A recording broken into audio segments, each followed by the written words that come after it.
What's up, y'all? I'm still out here at the range, as you can see back behind me, on a cold, sunny day. The wind has picked up out here, so it's definitely dropping the temperature on me pretty fast, but shouldn't be nothing I can't handle to get a couple more tests done. And this one right here should be a very interesting 357 mag test. So I got the jelly contraption out here with the 2 chronos and a couple blocks of gel. Now this far block's already pretty filled up from the couple of tests I've done. I'll leave some links up above for that. Of course, you know we had to have some stubborn ones and get up in here in my other block, but I should still have plenty of room for this one to see what's going on. Of course, as you can see, I've got the heavy clothing barrier on it with the layer of denim, fleece, and 2 layers of cotton t-shirt. And what we got here is some 357 mag by a manufacturer that's gotten pretty popular lately, AAC here. Obviously, that's PSA's house brand, AAC ammo. We got the 357 Magnum 158 grain loaded with the XTP. Velocity on this is saying 1,230 feet per second. There's your projectile, or the cartridge there, brass case with the XTP projectile.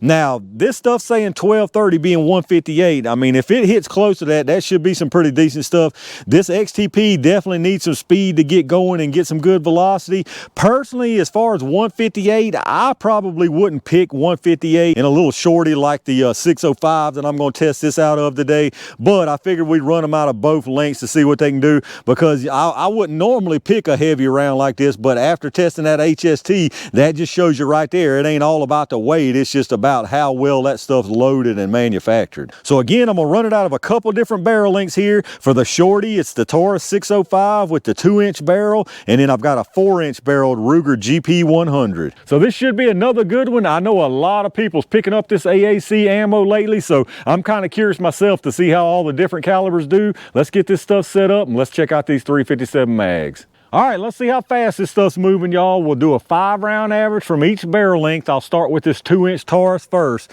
Now, like I always mention, if you're new to the channel, not familiar with this lab radar, you're gonna get multiple velocity readings. Your large number is gonna be from your muzzle, and then the 5 across the bottom, one of them is set for 3 yards, which is where the gel here is, roughly at 10 feet. And then you've got 10, 15, 25, and 50. So remember, this is saying 1250, I believe it was. I don't expect that out of this 2-inch. If we see 1250 out of this 2-inch, then we got some good stuff for sure. Well, let's see what it does.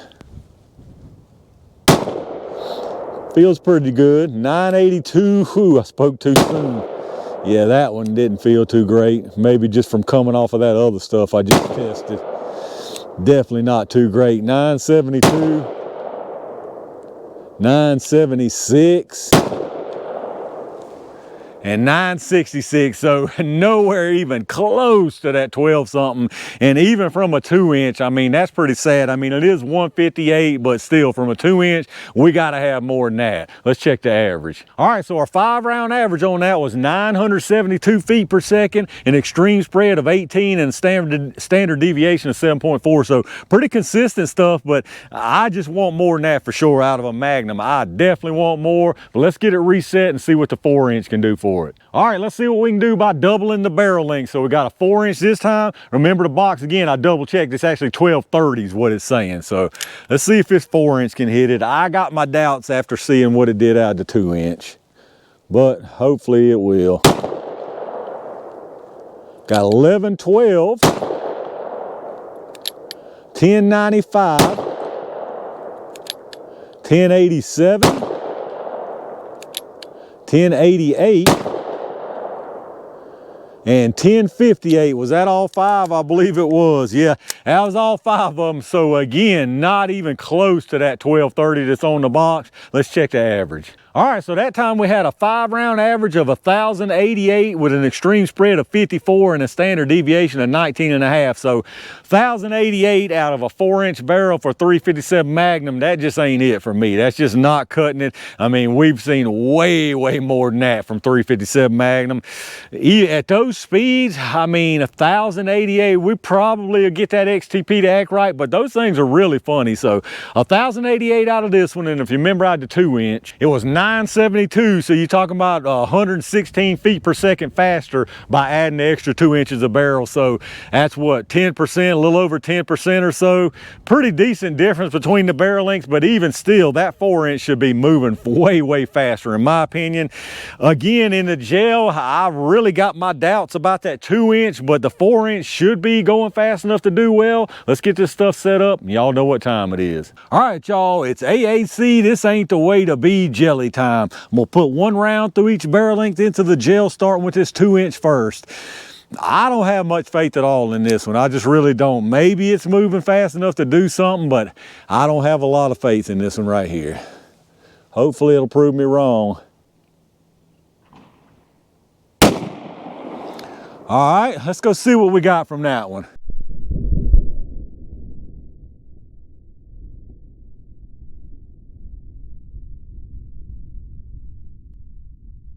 All right, y'all, that one definitely did not prove me wrong down there. I've got you pulled back and the projectile's at the very edge of your screen down there, if that tells you anything. So let's see what this 4-inch does. I'm a little iffy on this one. Now, I see a little piece of that one that thought about doing something, so maybe this extra speed will do it. I just don't have much faith again. All right, hopefully that did a whole lot better. Let's go see what we got.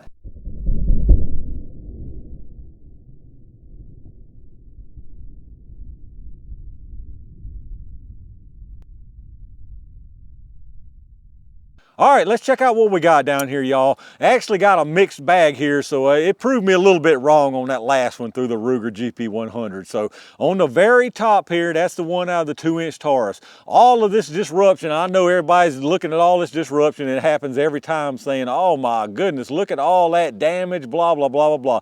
That's just tumbling. That's all that is tumbling. And yes, it's nice disruption, but it's not doing what that round is meant to do. That's an expanding hollow point that's supposed to expand.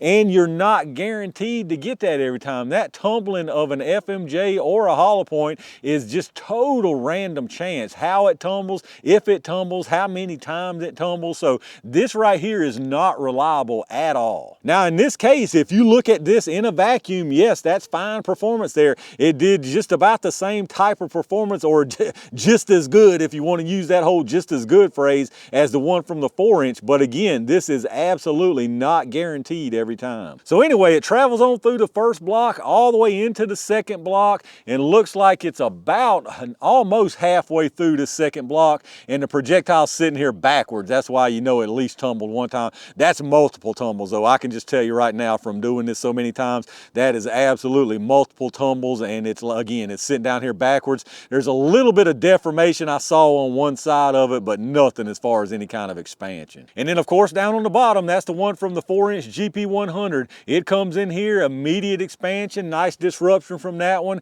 carries on through this first block all the way into the second block, and it looks like this one stopped about an inch shy of that one through the 605. It is sitting backwards also, and looks like it does have some expansion on it. So as far as the penetration, this one through the 2-inch is all the way out here at 23 inches, and again, it's sitting backwards, no kind of expansion.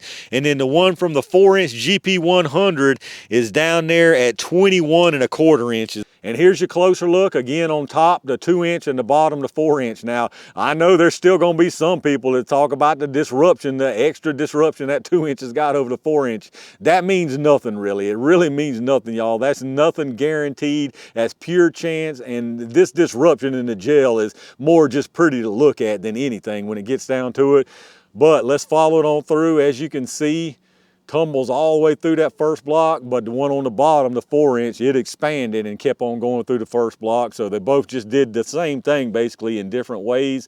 The 4-inch, as you can see, stops right there. I'm pretty sure we've got some expansion on that one. If we go back up top, the 2-inch, you can see the little string there. It goes behind that other one, and then I'll bring you up above here. It's kind of behind and below. I think you can see it. And then you keep on trucking, and there it is sitting backwards. And then just a quick look from above here at the beginning, again on the top 2-inch, bottom 4-inch. You can see, I mean, it's definitely some nice disruption when you get that tumbling, but again, it's just not anything that's guaranteed at all. All right, let's check out these projectiles, y'all. This one right here, that one's from the 2-inch Taurus. This one's from the 4-inch GP100. So big difference in the expansion on these, without a doubt. The Taurus, this little bit of deformation right here, as many tests as I've done, I can tell you with a pretty high degree of certainty that this only happened while it was tumbling. Otherwise, there would be not even any deformation right here. So if this would not have tumbled, chances are it would have cleared both blocks if it had enough speed and energy to get through. Maybe not, but either way, I can just tell you almost positively that that is only from tumbling. It had no attempt at expansion. But then the 4-inch, on the other hand, that's plenty of expansion for a 357 in my opinion. You usually don't get a whole lot from heavier 357s anyway, so in my book, that's plenty of expansion. But let's check them out and see if they lost any weight on us. They both started at 158. This one here from the 2-inch is exactly 158.0, so nothing lost there. This one from the 4-inch is 157.4, so you may have lost a little bit on that. Could just be manufacturing tolerances. And then as far as the size, there's really nothing to see on this one. I'll measure this place where it kind of buckled out a little bit, but that's going to be even smaller. As you can see, it's 341, so basically your base size is going to be the biggest part. You got 356 right there on the base, and then the length on it is 683. And then this one here from your 4-inch, you got 498, 487, and 495. So again, in my opinion, plenty of expansion right there. And there you have it, y'all, the AAC Ammo 357 Magnum. Mixed bag on this one right here. As far as the answering the question, can AAC do Magnum? I guess the answer to that would be kind of. This one right here, that's a total fail in my opinion. And when I say that these are total fails, I know people sometimes like to argue, oh, they did great in the gel. Yes, this did great in the gel in this particular instance, but it did not do what it was designed to do. This is an expanding hollow point. So as the round sits, as it's designed, it is a failure out of that 2-inch revolver. Now, is it meant to be run out of 2-inch revolvers? That's probably wasn't their intended purpose, but if that's your thought, that's a failure out of a 2-inch revolver. Now, out of the 4-inch Ruger GP100, that's good to go all day long, although in my opinion, that is still a weak 357 Magnum load without a doubt. But if this is what you got as far as performance and getting the job done and doing what it's supposed to do, this one did the job. All right, y'all, that's gonna do it for this 357 mag test, and my blocks are getting pretty tracked up from all the stragglers that I've had in previous tests and all today, so I think I'm gonna wrap it up right there for the testing. Again, this one right here was a mixed bag on the results. The 2-inch, in my opinion, is a total fail. Again, the reason I say it's a total failure is not just solely based on this one singular performance in the gel. I call it a total fail because it did not do what it's designed to do, not even close to doing what it's designed to do. We all know when it boils down to it, if you can put your round where it needs to be, it's probably going to be effective no matter what. But when you're paying for something to act a specific way and perform a specific way, I personally expect it to do that if I'm paying for it, and these right here out of the 2-inch did not do it. The 4-inch again was a different story, but even in the 4-inch's case, even though it performed well, had good penetration, good expansion, that's just not up to speed for 357 mag in my opinion. But let me know what y'all think about it down in the comments. Any of y'all out there actually run this 357 AAC or any other AAC? The 9mm that I tested, both of those weights did pretty good, I thought, for a budget round. If you enjoyed the video, hit that thumbs up button, make sure you subscribe to the channel, and make sure you turn on your notifications so you get notified when I upload new videos. Again, a reminder that if you're doing some shopping, check out those affiliate links in the video description. Anything you buy after going through those links, I get a kickback from them towards the channel, so I really do appreciate that. Once again, a big thanks to all my Range Gang members and every single one of y'all for supporting the channel like y'all do. Some interesting tests out here today, and I've got a lot more planned, so stay on the lookout. And in the meantime, stay safe, stay prepared, and I'll see you soon.